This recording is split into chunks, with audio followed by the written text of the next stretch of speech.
नमस्कार मंडळी. मंडळी, ठरलं तर मग या मालिकेचा आजचा भाग खूप इंटरेस्टिंग आणि खूप भारीच दाखवला आहे. कारण प्रिया इकडे आता जेलमधून सुटून बाहेर आलेली आहे आणि तिने आता स्वतःच्या प्रेग्नन्सीची न्यूज सगळ्यांना दिली आहे.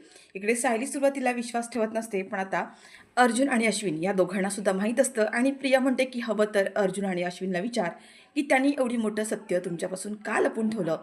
पण तेव्हाच आता ही जी कल्पना आहे ती म्हणत असते, ही मुलगी इथे का आली आहे आणि हिला जेलमधून बाहेर कोणी काढलं, ही कशी काय बाहेर आली. तेवढ्यात मात्र आता इकडे सचिनची प्रियाच्या मागून एंट्री झाली आहे. म्हणजे प्रियाला जेलमधून सोडवण्यामागे सचिनचा हात होता. आता प्रियाने एवढा खून केलेला असून सुद्धा तिची जेलमधून सुटका कशी काय झाली. तिकडे सचिनने आता कोर्टामध्ये काही पुरावे दाखवत प्रियाने जो काही खून केला होता तो तिने सेल्फ डिफेन्ससाठी केलेला होता. म्हणजे शांताबाई आहेत त्यांनी स्वतःहून प्रियावर पहिला हल्ला केला होता आणि प्रिया यांनी स्वतःला वाचवण्याचा प्रयत्न करत असताना त्यांच्याकडून चुकून ही गोष्ट झालेली आहे, असे बरेच काही पुरावे सादर करत आता इकडे स्वतः सचिनने तिला बाहेर काढलंय. आणि सचिन आता सगळ्यांच्या समोर येऊन म्हणतो की हो, मी तिला बाहेर काढलेलं आहे. आणि आता हे बघून तर अर्जुन, अस्मिता, कल्पना सगळ्यांच्याच पायाखालची जमीन सरकली आहे. म्हणजे प्रियाला बाहेर काढण्यामागे सचिनचा हात आहे. आणि हा सचिनने एवढा मोठा कारभार केला आणि इकडे अर्जुनला त्याची कल्पनासुद्धा नव्हती की म्हणजे सचिन प्रियाला मदत करू शकतो. आणि आता इकडे प्रिया आणि सचिन हे दोघंसुद्धा सुभेदारांना अगदी एखाद्या नागासारखा विळका घालून त्यांना पळो की सळो करून सोडणार आहेत. मंडळी, जेव्हा तिकडे अश्विन पुन्हा एकदा सगळ्यांसमोर प्रियाला आणि तिच्या बाळाला एक्सेप्ट करण्यासाठी नकार देतो, तेव्हा मात्र प्रियाने तिकडे अश्विनवर केस केलेली आहे. कारण ते बाळ अश्विनचं असताना सुद्धा तो त्या बाळाला स्वीकारायला तयार नाही आहे. आता हे सगळं नेमकं कसं घडणार आहे, काय घडणार आहे आणि सचिनने प्रियाची जेलमधून सुटका कशा पद्धतीनं केली, हे सगळं सगळं काही आपण आज या भागामध्ये पाहणार आहोत. त्यामुळे मंडळी, आजचा भाग खूप इंटरेस्टिंग आहे. त्यामुळे थोडाही स्किप न करता शेवटपर्यंत पहा. आणि चॅनलवर नवीन असाल, चॅनलला अजूनही सबस्क्राईब केलं नसेल तर चॅनल आत्ता सबस्क्राईब करून घ्या. म्हणजेच मालिकांचे असेच येणारे नवनवीन व्हिडिओज आणि नवीन अपडेट सगळ्यात आधी तुम्हाला आपल्या चॅनलवर पाहायला मिळणार आहेत. आणि हो, सोबत व्हिडिओला लाईक करायला सुद्धा विसरू नका. मंडळी, इकडे सुभेदारांच्या घरामध्ये आता सायलीच्या चोरोटीची तयारी सुरू आहे. म्हणजे आता इकडे सगळ्यांचं डेकोरेशन छान सुरू आहे आणि प्रतिमा, कल्पना आणि इकडे सुमन या सगळ्यांची मात्र ओटी भरण्याची तयारी सुरू आहे. आणि ते सगळं सुरू असताना सायलीच्या मनात मात्र हेच विचार असतात की हे सगळं ठीक आहे, पण तरीसुद्धा तिला DNA टेस्ट आणि हे सगळे रिपोर्ट येईपर्यंत धीरच नाही आहे. आणि तिच्या मनात हाही विचार येऊन जातो की प्रियाला माहीत असणार की मी तन्वी आहे म्हणून, ज्या अर्थी तिने माझं DNA सॅम्पल कलेक्ट केलं होतं. त्यामुळं सायलीच्या मनात आता एक प्रश्न निर्माण झालेला असतो की आपण प्रियाला भेटलो तर आपल्याला आपल्या सगळ्या प्रश्नांची उत्तरं भेटतील, पण आपल्याला कधी भेटता येईल असं आता तिला झालेलं आहे. पण मंडळी, त्याच वेळेला इकडे आता पूर्णाजी ज्या आहेत त्या चोरोटीला आलेल्या आहेत आणि त्यांनी सायलीसाठी एक गिफ्ट आणलेलं आहे. म्हणजे सायली प्रेग्नंट आहे ही न्यूज तर त्यांना कळलेलीच असते आणि त्यासाठी त्यांना सायलीला एक छान असं गिफ्ट द्यायचं असतं. पूर्णाजी म्हणतात की तन्वी जेव्हा लहान होती ना, तेव्हा मी अर्जुनला दिलेलं पेंडंट तिला खूप आवडलं होतं आणि तिने ते अर्जुनकडून हट्टाने मागून घेतलं होतं. पण आज तू सुद्धा माझ्या तन्वीच्या जागेवरती आहेस आणि म्हणूनच तुला हे आज माझ्याकडून हे छोटंसं गिफ्ट आहे. सायलीला आता ते पेंडंट मिळाल्यानंतर खूप आनंद होतो आणि त्याच वेळेला तिला आता अर्जुनसोबतचे जे लहानपणीचे क्षण असतात ते आठवतात. इकडे आता ओढभरणीची सगळी तयारी सुरू झालेली असते आणि ही सुमन आता घरी गेलेली असते. घरी गेल्यानंतर तिला तिथे कळतं की हा राकेशसुद्धा घरी आला आहे. पण आता इकडे सायलीचा चोरोटीचा कार्यक्रम असल्यामुळे ती राकेशलासुद्धा इकडे सुभेदारांच्या घरी घेऊन येते. आता इकडे सुमन घरी येते आणि सगळ्यांना म्हणते, तुमच्या सगळ्यांसाठी एक सरप्राईज आहे. आता सगळ्यांना असं वाटतं की सरप्राईज, सुमन काकूने काय सरप्राईज आणलं असेल, म्हणून सगळेजण आता दरवाजाकडे वाट पाहत उभे राहतात. तर समोर आता इकडे एक बुके घेऊन मुलगा उभा असतो आणि आता त्याने हळू स्वतःच्या चेहऱ्यावरचा जो बुके असतो साईडला केला आहे आणि सगळ्यांनी ओळखलं आहे की हा राकेश.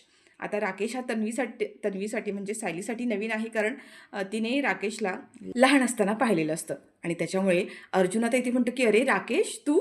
त्यावर आता सायली म्हणते की राकेश म्हणजे सुमन काकू आणि नागराज काकाचा मुलगा. त्यावर अर्जुन म्हणतो की हो. त्यावर सायली म्हणते की म्हणजे माझा भाऊच ना. त्यावर सायलीला सुद्धा खूप आनंद झालेला आहे आणि आता ते प्रतिमा वगैरे सगळ्यांनाच आनंद होतो, कारण राकेश बऱ्याच वर्षानंतर परदेशातून परत आलेला आहे. सगळेजण त्याचं वेलकम करत असतात, त्याचं स्वागत करत असतात आणि राकेश मात्र मनातल्या मनात म्हणत असतो की करा, तुम्ही सगळ्यांनी माझं अगदी स्वागत करा, माझं कौतुक करा, पण मी तुमचा सगळ्यांचा विनाश करायला इथे आलेलो आहे याचा तुम्हा कोणाला अंदाज देखील नाही आहे. यापुढे मी तुमच्या सगळ्यांसोबत काय काय करणार आहे याची तुम्हाला साधी भणकसुद्धा नाही आहे. तर मंडळी, आता राकेशची एंट्री झाली आहे. सगळेजण राकेशचं खूप छान असं कौतुक वगैरे करतात आणि आता इकडे सायलीच्या चोरोटीची तयारी सुरूच आहे. इकडे जी सुमन आहे राकेशला रूममध्ये घेऊन जाते. पण राकेशच्या डोक्यामध्ये एकच विचार असतो, कारण त्याने समोर आल्याला पुन्हा एकदा सायलीला पाहिलं आणि त्याला माहिती आहे की सायली तन्वी आहे आणि ही गोष्ट अर्जुनलासुद्धा माहीत झालेली आहे. आणि त्याचा एक अंदाज मात्र असतो की म्हणजे सायली तन्वी आहे ही गोष्ट अजून सगळ्यांना माहीत झाली नसणार आहे, कारण त्यांच्याकडे असा कोणता ठोस पुरावाच नाही आहे. कारण महिपतकडून त्याला सगळ्या गोष्टींची आधीच इन्फॉर्मेशन मिळालेली असते. आणि आता इथे हाच राकेश म्हणत असतो की सायली, तू तन्वी आहेस हे अख्ख्या सुभेदार आणि किल्लेदारांना कळायच्या आधीच मी तुझा काटा काढून टाकणार आहे.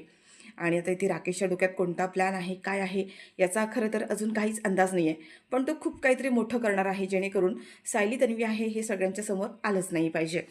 इकडे सायली मात्र आता त्यांच्या रूममध्ये असते आणि सायलीला मात्र इतकी एक्साइटमेंट झालेली असते की म्हणजे तिच्या डोक्यात सतत आता तन्वीचे विचार येत असतात आणि आपण कधी एकदा सगळ्यांना सांगतोय.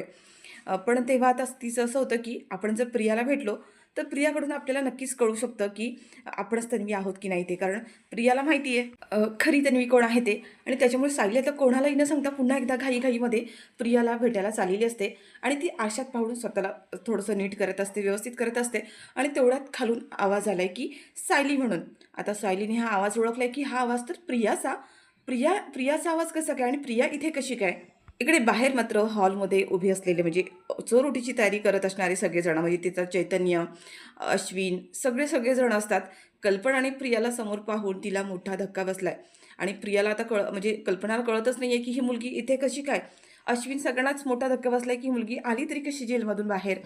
कल्पना म्हणते की ही मुलगी इथे काय करते, ही इथे आलीच कशी, हिला जेलमधून बाहेर काढलं कोणी.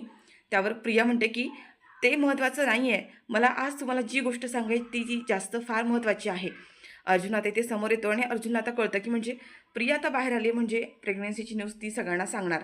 आणि एवढी मोठी गोष्ट ह्यानी सगळ्यांपासून आधीच लपून ठेवलेली आहे.